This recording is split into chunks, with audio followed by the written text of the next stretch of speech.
Hello there, and welcome to my channel, Novice Modelling and the Midlife Crisis. My name is Andy, and today we're doing What's in the Box kit review number 404 as part of Fighters on Friday, where we have a look at a fighter aircraft from my stash. And today I've picked out this kind of nice Arma Hobby 1/72 scale FM-2 Wildcat, and this is one of their expert sets, which I can say I am most definitely not an expert. I'm a novice. So what are the differences, first off, between a standard Arma Hobby and a expert set? The actual kit is basically the same. What you do actually get is some photo etch, and you get a rather useful mask for the cockpit canopy and the wheels. Price wise on these, tend to go for sort of £20 to £25 without postage, depending on where you're getting them from. I was kind of looking, I bought mine pre-loved, and it cost me £13.90 with the postage. So you can pick these things up pretty cheap, or reasonably cheap anyway. You know, around about the same sort of price as a Airfix, which are perfectly good. I think you also get a slightly more expansive decal set with the expert sets as well. There's currently around about 8 versions of the Wildcat available from Arma Hobby.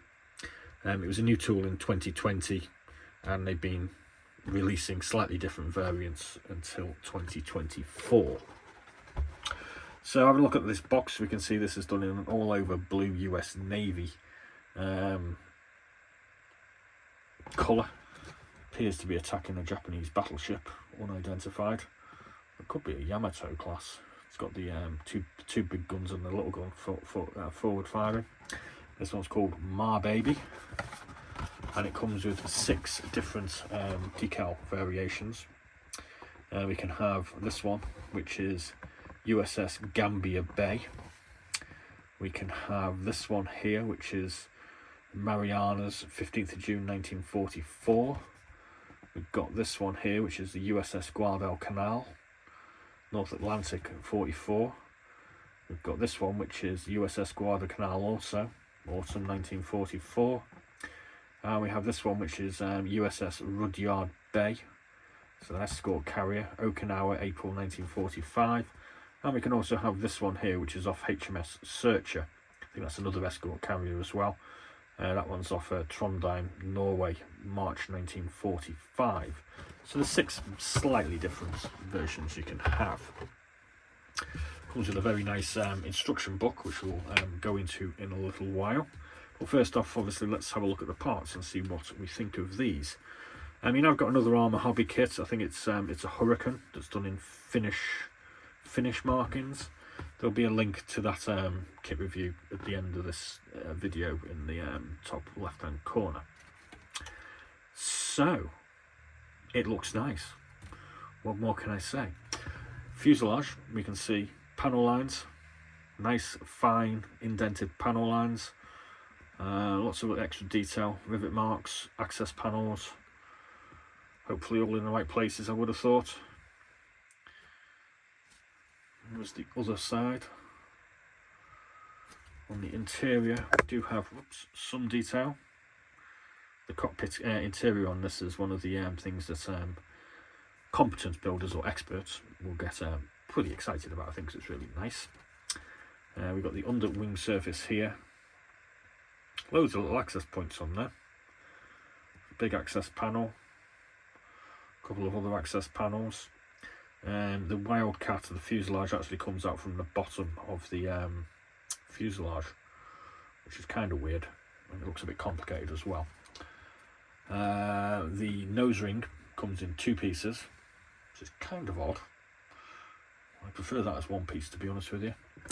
I think these parts here are part of the undercarriage array. That's the end of the nose ring. What we got here, we've got the engine. We've got another part of the engine and more engine, and a 3-bladed propeller with some detail. There's the engine close up, and here we have the upper surface of the wings. Nice fine detail on there.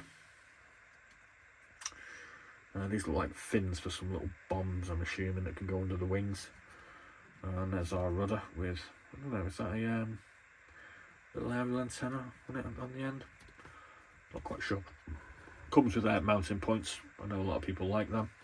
Everything looks really crisp and clear and nice. So that's the main part. Up next we have our tail with ailerons. We've got wheels. We've got two different types of wheel. We've got one with spokes on, which looks quite nice, and one with flat. Got a couple of exterior fuel tanks. What we got here? Not sure.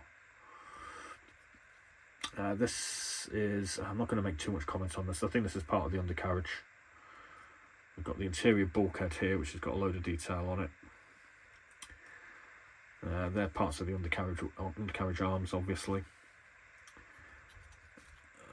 That is the base of the undercarriage, so that's the sort of internal mechanism. We've got a couple of interior bulkheads here, so that's the rear one where the seat's attached with a seat pad headrest. And then we've got the cockpit control console. That's another part of the undercarriage. Pedals, some sort of equipment for the interior. Don't know what that is. Where's these bombs that I thought I'd seen? Got them little things there. Oh, they're rocket packs. They're rocket packs, that's what they are.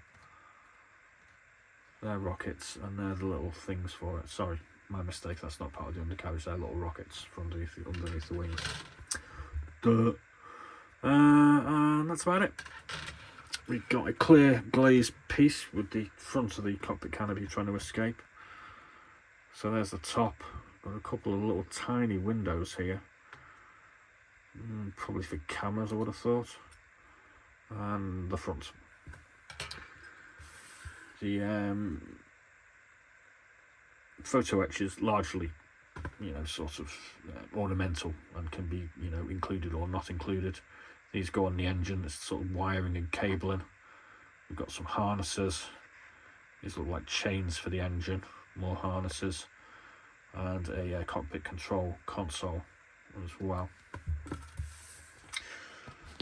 I'll show you that. That's the masking. So there's the wheels and there's the glazed parts on the other side. I've never actually tried to use one of these as yet, so that'll be a learning experience for me.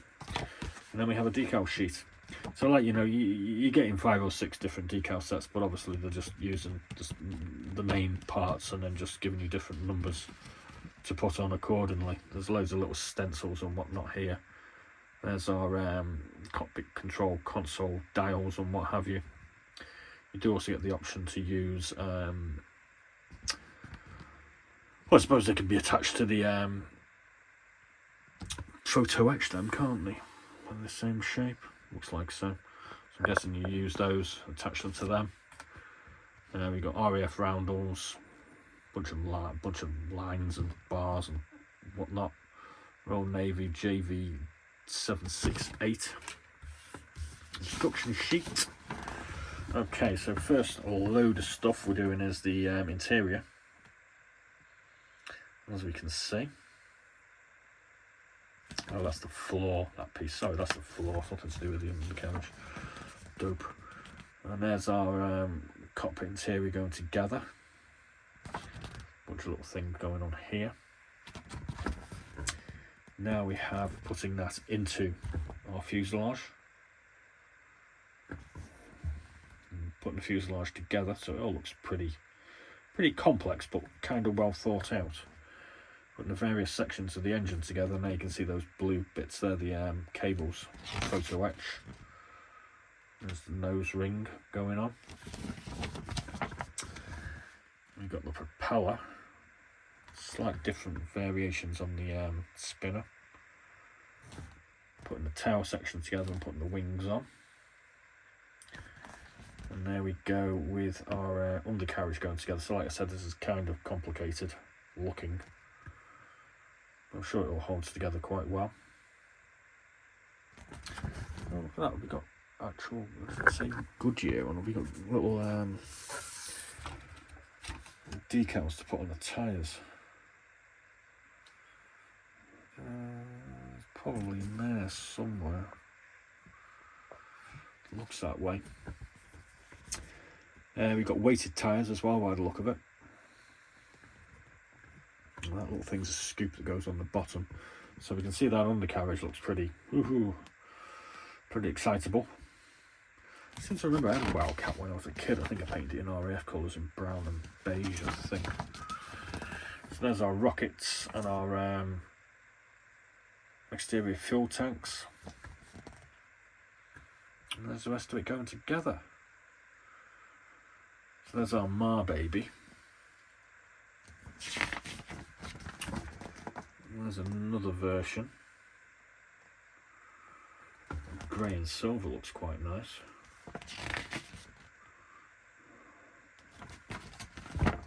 Apparently they've got little QR codes here, so I'm guessing you can scan that and see more detail. Not certain, I'll have to give that a go. And then we get the RAF version. Sorry, Royal Navy version. So there we go. Nice little kit. Let's just read this out. Grumman F4F3/4 was primary US Navy fighter aeroplane at the beginning of the war. When the Navy built new carriers, also more potent fighters were introduced to service, F6F and F4U. But it was missing a lightweight fighter for service on escort carriers. Grumman designed the XF4F8 prototype with light construction. Armament reduced to 4 machine guns and more powerful engine, Pratt & Whitney R1830/86. Because of increased torque of the engine, the airplane got a taller vertical tail for flight stability. The new Wildcat performance was significantly better than its predecessor, but only on low altitudes due to lack of two-stage supercharger. FM-2's tasks were performed mostly at low level, close air support, anti-submarine warfare patrol and combat air patrol. New Wildcat improved performance was a surprise to enemy pilots. It could fight A6M50 and BF-109G on equal terms.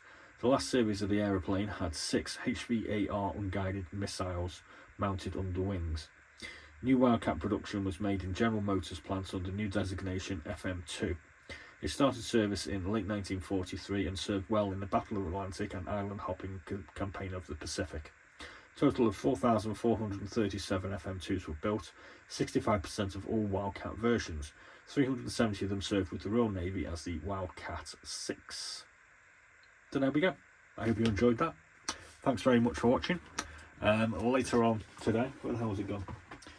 About 4 o'clock, we'll be doing Figures on Friday as well, which is this military miniatures field commander set by Tamiya.